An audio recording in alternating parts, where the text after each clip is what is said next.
In the relentless forge of modern enterprise, where ambition clashes with anxiety and the pursuit of innovation often leads to an erosion of inner peace, a profound paradox emerges. We build empires of steel and silicon, yet our inner worlds often crumble under the weight of expectation.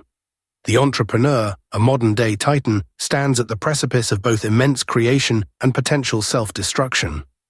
But what if the blueprint for enduring success, for building without breaking, lies not in the latest algorithm or market strategy, but in the ancient wisdom of a philosophy born in the bustling Stoa Poikile, refined in the imperial chambers of Rome, and honed in the harsh realities of exile? This is not about motivational platitudes, but a deep excavation into the very bedrock of human resilience. This is Stoicism for the relentless, the driven, the builders of tomorrow. The entrepreneur's battlefield is often less external than internal. The market fluctuations, the competitor's moves, the investor's skepticism, these are merely data points interpreted by a mind often besieged by fear and desire. Marcus Aurelius, emperor of Rome and philosopher, knew this intimately. He understood that true power resides not in controlling the world, but in disciplining one's own judgments. To the modern founder, obsessed with metrics and outcomes, the Stoics offer a radical redirection. Focus only on what is within your power. Your perceptions, your intentions, your actions, these are your dominion. Everything else is indifferent, a force to be observed, not absorbed into the fabric of your soul. Cultivate this inner citadel, and the storms of the external world will break against its unyielding walls, leaving your core unshaken. Ambition is the fuel of entrepreneurship, yet it carries a treacherous payload.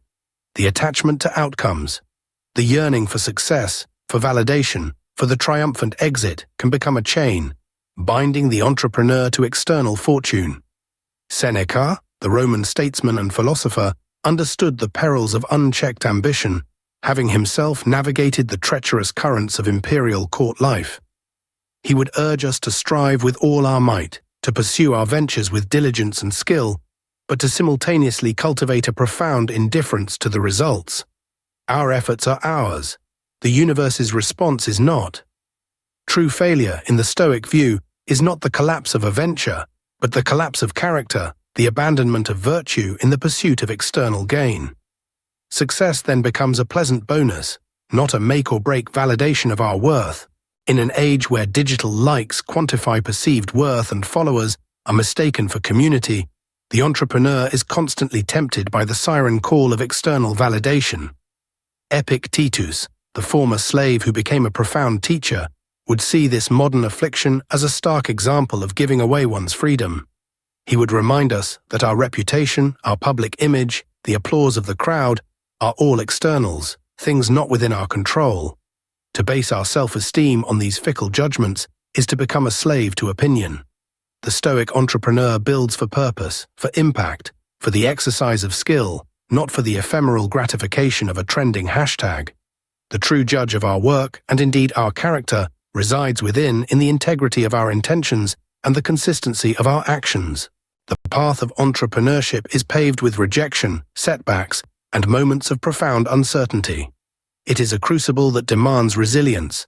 Seneca, in his letters, often advocated for the premeditatio mahlorum, the premeditation of evils or anticipating adversity. This isn't a morbid dwelling on potential failures, but a deliberate mental rehearsal, preparing the mind to accept and even embrace discomfort when it inevitably arises. For the Stoic, challenges are not obstacles to happiness, but opportunities for growth, for the exercise of courage and fortitude. A lean period, a difficult negotiation, a product launch gone awry, these are not misfortunes, but training grounds. By voluntarily seeking out discomfort, by not shying away from difficulty, we strengthen our resolve and remind ourselves of our inner resilience. In the relentless pursuit of success, failure is often viewed as the ultimate catastrophe, a verdict on one's capabilities. Yet, to the Stoic, failure, like success, is largely an external event, indifferent to our true worth. Epictetus would remind us that we are not defined by what happens to us, but by how we respond. Did the venture collapse? Did the deal fall through? These are opportunities to practice resilience, to learn, to refine our judgment. Marcus Aurelius spoke of obstacles becoming the way. The very thing that blocks us can be the path forward, teaching us patience, flexibility, or a new approach. The entrepreneur who integrates this Stoic perspective understands that every setback is a data point, an impersonal lesson to be absorbed and applied, rather than a personal affront to be grieved. The modern entrepreneur is perpetually busy, yet often struggles with a pervasive sense of time scarcity. Seneca's most profound meditations on time reveal a stark truth. It is our most precious, non-renewable resource, often squandered through procrastination, distraction, and the pursuit of trivialities. He would implore us to live each day as if it were a complete life, to confront our mortality not with fear, but with an urgent appreciation for the present moment. For the entrepreneur, this means a deliberate focus on what truly matters, a ruthless prioritization of virtuous action over incessant busy work. It means building something meaningful today, not merely planning for a distant, uncertain tomorrow. Time, once seen as an endless river, becomes a finite reservoir, demanding conscious stewardship. The loneliness of leadership is a common refrain among entrepreneurs. Building a team, fostering partnerships, nurturing client relationships, these are crucial yet often fraught with emotional complexities. The Stoics, far from advocating cold indifference, taught a nuanced form of attachment. Epictetus encouraged us to engage deeply with others, to love and to serve, but to remember that others, like all external things, are ultimately beyond our control. Their actions, their choices, their eventual departures are part of the natural order. This perspective allows the entrepreneur to invest fully in their relationships without becoming emotionally shattered by inevitable changes or betrayals. It fosters a robust sense of community founded on shared purpose and mutual respect, rather than fragile emotional dependency. In a world that equates success almost exclusively with financial accumulation, the Stoic view of wealth is profoundly countercultural. While not disdaining material prosperity, they elevate inner wealth above all else. Seneca, though incredibly rich, continually warned against the dangers of luxury and the insatiability of desire. True wealth for the Stoic resides in virtue, in wisdom, courage, justice, and temperance. The entrepreneur who understands this builds not merely for profit, but for purpose, for impact, for the cultivation of character. Their ventures become vehicles for practicing virtue, for serving humanity, for creating lasting value that transcends market fluctuations. This redefinition of wealth allows for profound contentment, regardless of external economic tides, anchoring one's worth in the unassailable fortress of the self. The entrepreneur's journey is a constant act of building companies, teams, products, legacies. But the deeper, more profound construction is that of the self. Without this inner foundation, even the grandest external edifice will eventually crumble under the relentless assault of circumstance and internal fragility. The Stoics offer not a shortcut to success, but a robust framework for resilience, integrity, and enduring peace. They invite us to understand that while we cannot control the winds of fortune, we can always steer our own ship, guided by reason and virtue. This isn't about eliminating struggle, but about transforming our relationship to it.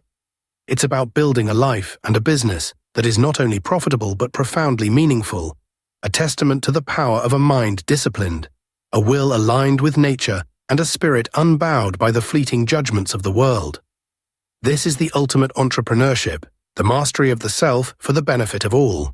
In the ceaseless hum of the modern world, where the next innovation casts a long shadow over the present, the wisdom of the Stoics offers not a retreat from the fray, but a robust armor for its navigators. It reminds the entrepreneur that true freedom is not the absence of challenge, but the mastery of one's response to it. The pursuit of external success, though often noble, remains a turbulent sea. But the journey inward, towards the cultivation of character, the refinement of judgment, and the unwavering commitment to virtue, is the only path to an unshakable harbor. This ancient philosophy doesn't promise an easy life, but a meaningful one. It demands discipline, courage, and relentless self-awareness. But in return, it offers a profound serenity, a deep-seated resilience that allows one to build, to strive, to innovate, without sacrificing the very essence of what it means to be fully human.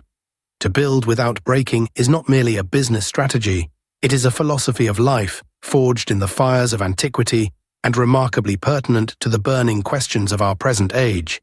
It is the enduring legacy of those who understood that the greatest empire one can ever build is within oneself.